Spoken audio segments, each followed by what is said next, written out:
নমস্কার বন্ধুরা, গৃহিণী রন্ধন কথা চ্যানেলটিতে তোমাদের সবাইকে স্বাগত। চলে এসেছি রান্নার নতুন আরও একটি ভিডিও নিয়ে। আজ আমাদের রান্না নিরামিষ চানা মশলা। মাত্র কয়েকটি সাধারণ উপাদান দিয়েই তৈরি হয়ে যায় এই রান্নাটি, যা আমাদের রান্নাঘরে সবসময় মজুদ থাকে।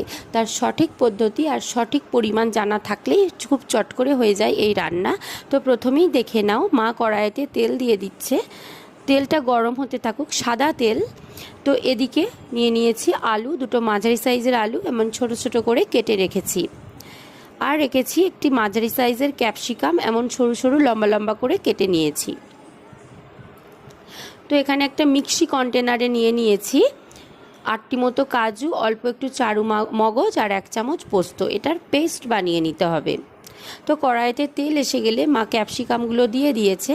তো একটু চাপা দিয়ে দিয়ে ক্যাপসিকামগুলো হালকা হালকা করে নাড়াচাড়া করে হালকা হালকা করে ভেজে নিতে হবে। তো এই রান্নাটিতে লাগবে কাবলি ছোলা, যেটা আগের দিন রাত্রে ভিজিয়ে রাখতে হবে। তো আমি সেটা সেদ্ধ করে রেখে দিয়েছি। তো দেখো, ক্যাপসিকাম ভাজা হয়ে গেলে একটা জায়গায় মা তুলে নিচ্ছে। এবার ওই তেলেই দিয়ে দিচ্ছে কেটে রাখা আলু। তো আলুগুলো একটু নাড়াচাড়া করে ভেজে নিতে হবে। তো একটু চাপা দিয়ে দিয়েই ব্যাপারটা করতে হবে। তো দেখো, মা নাড়াচাড়া করে নিচ্ছে আলুগুলো। তো চলো দেখিয়ে দিই কী কী মশলা নিয়েছি। প্রথমেই দেখো, নিয়েছি ধনে পাতা 1 চামচ, আদা বাটা, কাজু পোস্ত চারু মগজের পেস্ট, হলুদ গুঁড়ো, কাশ্মীরি রেড মির্চি, চিনি, সস, ঘি, হিং। তো দেখো, এখানে আলু ওই কড়াইতেই দিয়ে দিচ্ছে আলুর ওপরে আদা বাটা 1 চামচ, আদা বাটা, লঙ্কা গুঁড়ো, হলুদ গুঁড়ো আর চিনি আর অল্প হিং। তো এবার এই আলু সহ মশলা ভালোভাবে নাড়াচাড়া করে কষে নিতে হবে। তো দেখো, মা ভালোভাবে নাড়াচাড়া করে মশলাটা ভালোভাবে কষে নিচ্ছে। তো এবার দিয়ে দিচ্ছি ওই পেস্ট, কাজু, চারু মগজ আর পোস্তর যে পেস্ট বানিয়েছিলাম সেই পেস্ট মা দিয়ে দিল কড়াইতে। তো আবারও ভালোভাবে নাড়াচাড়া করে মশলাটা কষে নিচ্ছে।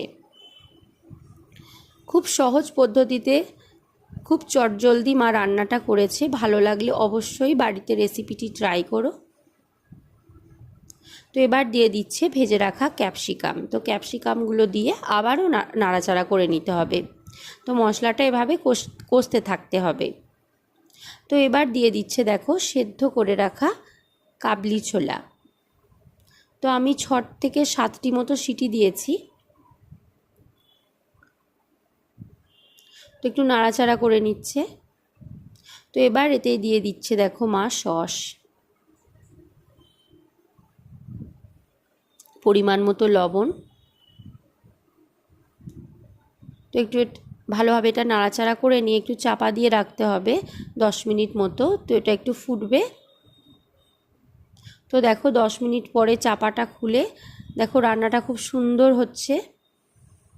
তো এটা ভালোভাবে ফুটছে। তো এতে দিয়ে দিচ্ছে 1 চামচ ঘি আর দিয়ে দিতে হবে অল্প একটু ধনে পাতা। তো এবার ভালোভাবে একটু নাড়াচাড়া করে নিতে হবে হালকা করে। তো দেখো, রান্নাটা প্রায় শেষের পথে, রান্নাটা হয়েই এসেছে। তো মা গ্যাস অফ করে দিয়ে শাহি গরম মশলা ছড়িয়ে দিয়েছে। তো এবার একটা জায়গায় ঢেলে নেবে। লুচি, পরোটা বা নানের সাথে চানা মশলা খেতে কিন্তু দারুণ লাগে। সে রাত্রের খাবারেই হোক আর দিনের বেলার জল খাবারেই হোক। ভিডিওটা ভালো লাগলে লাইক করো, আমাদের চ্যানেলটি সাবস্ক্রাইব করো। আজকের মতো টাটা।